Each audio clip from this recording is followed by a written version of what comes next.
Assalamualaikum warahmatullahi wabarakatuh.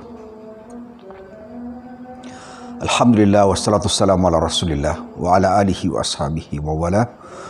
Rabbi shrah li sadri wa yassir li amri wa hal 'uqdatan min lisani yafqahu qawli.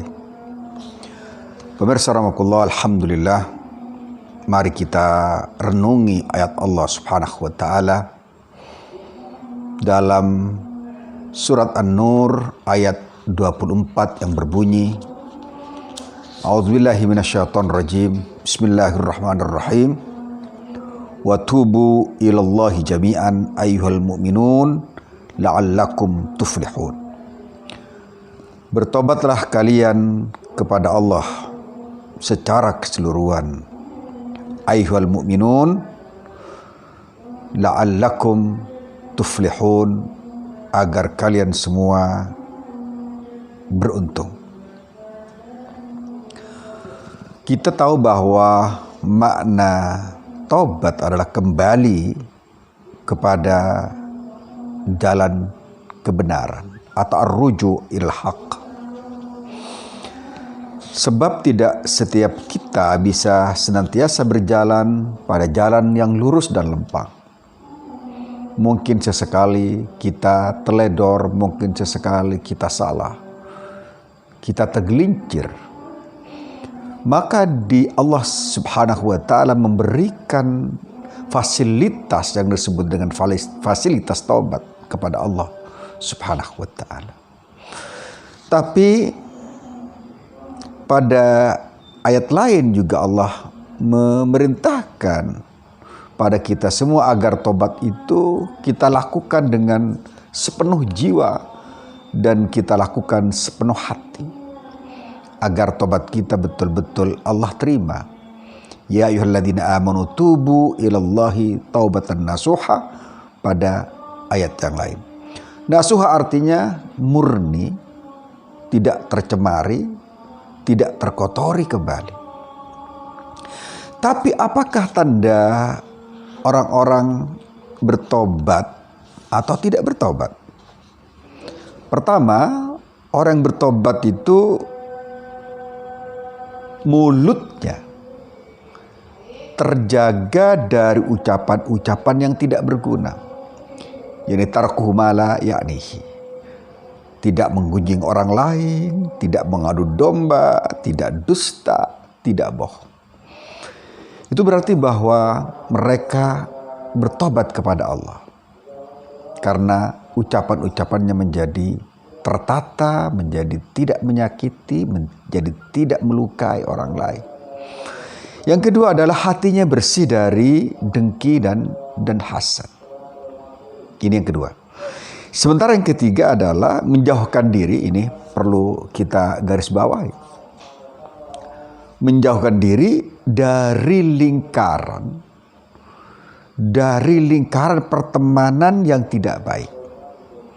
Sebab kenapa kadang-kadang orang itu bertobat, tetapi tatkala dia kembali kepada komunitasnya, kembali kepada lingkungannya, kembali pada gengnya, itu muncul lagi penyakit-penyakit lamanya yang kemudian menjadikan dia terjerembab lagi, tersungkur lagi, masuk pada jurang yang lama, karena pertemanan yang tidak mendukung, yang tidak mendongkrak, yang tidak mensupport tobat yang dia lakukan. Maka pertemanan ini sungguh-sungguh sangat mempengaruhi. Bahkan kalau Rasulullah SAW menyatakan bahwa seharusnya seorang yang bertobat itu adalah melakukan mujalasatus salihin, senantiasa berteman dengan orang-orang yang soleh. Allah Subhanahu wa taala berfirman dalam sebuah ayat yang mengatakan, ya ayyuhalladzina amanu ittaqullaha wa kunu ma'as shadiqin. Wahai orang yang beriman, bertakwalah kamu kepada Allah. Kemudian ketakwaan ini mungkin akan pupus manakala kita tidak bersama orang-orang yang shadiqin, orang-orang yang memiliki integritas, memiliki komitmen pada kebenaran dan konsisten dalam kebenaran itu. Sementara yang keempat adalah siap menghadapi kematian. Orang yang bertobat itu dia tidak gentar untuk menghadapi kematian. Kenapa? Karena dia telah siap menghadapi kematian itu, karena dia beranggapan bahwa dosa-dosa masa lalunya telah lepas dari dirinya. At-taibu minadz dzambi, kata Rasulullah, kaman la dzambalahu. Sesungguhnya orang yang bertobat dari dosa-dosa yang pernah dia lakukan, kaman la dzambalahu, maka dia seakan-akan tidak memiliki dosa.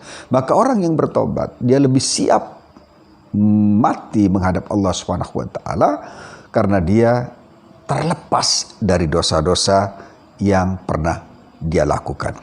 Kemudian ada yang menyebutkan juga bahwa salah satu, ada kelima, memutuskan hubungan dengan orang-orang yang fasik dan bergaul dengan orang-orang saleh, sebagaimana disampaikan pada ciri ketiga tadi. Ada juga yang mengatakan dia memutus dari berbagai dosa, ya, berbagai dosa, dan berganti dengan menyibukkan diri dengan beribadah kepada Allah Subhanahu wa taala. Kemudian yang ketiga ini menurut versi yang lain, yang ketiga adalah kecintaan terhadap dunia hilang dari hatinya, berganti kerinduan terhadap akhirat. Ini mungkin sebagai tambahan bahwa dia siap untuk mati, itu artinya bahwa dia sekarang cinta pada dunia itu menjadi pupus. Cinta dunianya itu menjadi hilang.